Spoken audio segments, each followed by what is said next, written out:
Well, welcome back, my friends and family. Welcome back to the West Best Media. Straight talk, no sugarcoating.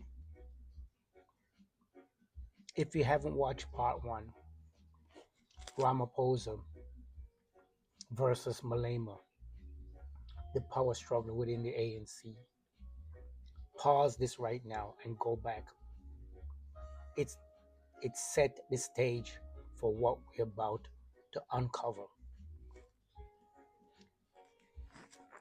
And if you missed my earlier part threes, excuse me, deep dive into Malema gun conviction, that's where this whole story really began. The system tries to silence a man who refuses to kneel. Subscribe, share this episode because today we are talking about how the ANC lost its soul and why Malema is the ghost that keeps haunting them. So we're going to move from liberation to luxury. Let's go back to 1994. The struggle was over.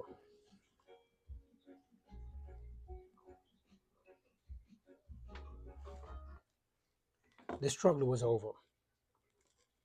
The flag changed. The world celebrate Nelson Mandela. But what really changed for the people? Land ownership barely moved. Mines stays in foreign hands. Bank still answer to London and New York. The ANC entered government, but the system they inherited was built to keep wealth flowing upwards.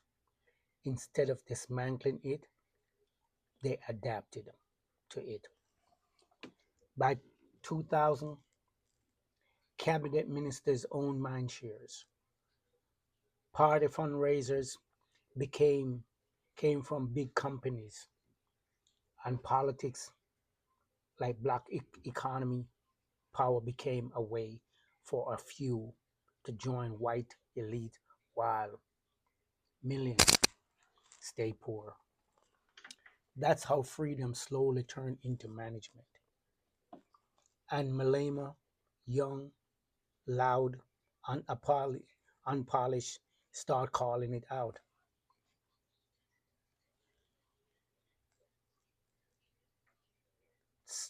Now he was this raised him as a troublemaker in the ANC Youth League. Malema spoke the kind of truth that made boardroom uncomfortable. He said we didn't fight to sit next to the oppressor. We fought to end the system. He demanded land reform without compensation. He wanted the mines nationalized. He wanted the people, not the corporation, to own the economy.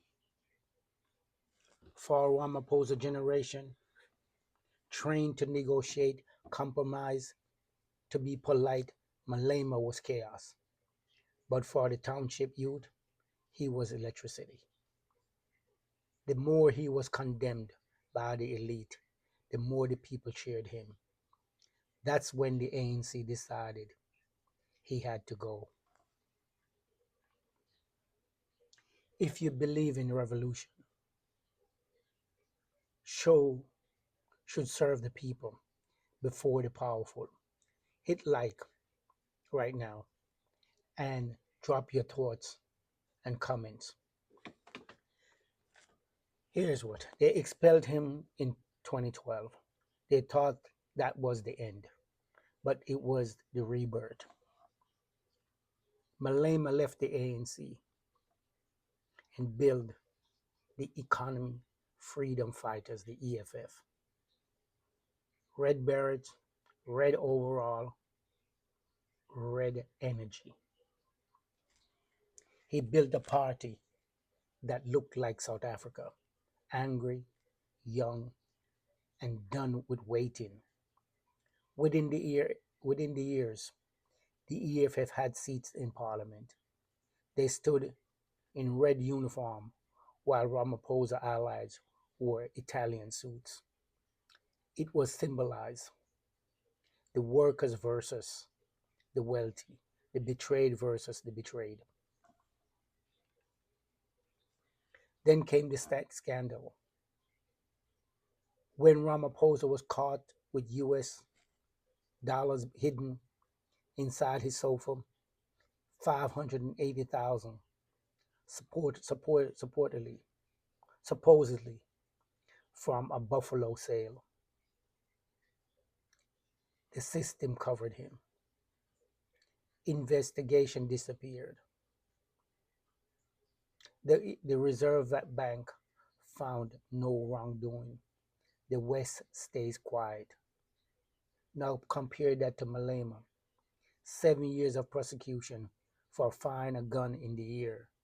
No injured, no victims. That's not law enforcement. That's selective justice. It sends a message. If you serve the system, we protect you. If you challenge it, we will prosecute you. And that's hypocrisy. Hypocrite didn't just expose Ramaphosa.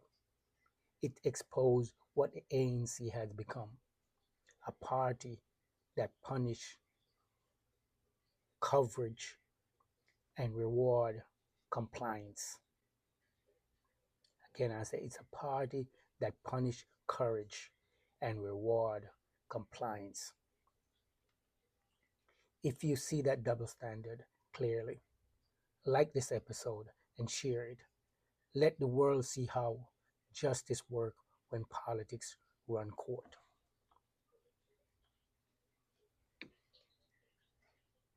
The ANC protected Ramaphosa isn't only local, it's global. Western Bank, mining company, and diplomats see him as their man in Petoro. He guarantees stability, meaning Western profits keep flowing. When the IMF wanted austerity, he listened.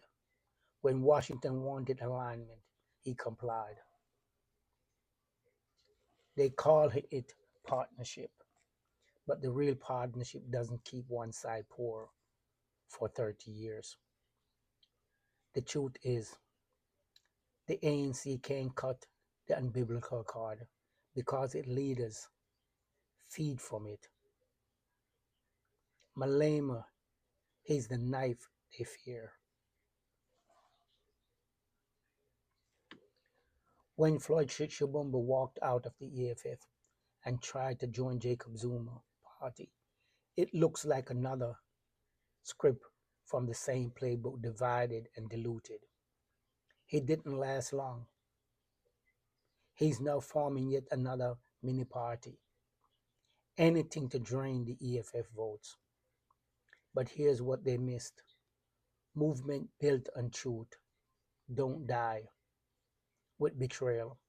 The base doesn't allow follow names, it follows conviction. And every time and everyone who defected only prove Malema is right. That power in South Africa is addicted to personal gain, not public good. Why they fear him? Malema terrifies the ANC because he represents their conscience. Yes, the mirror they smash but can't stop seeing it.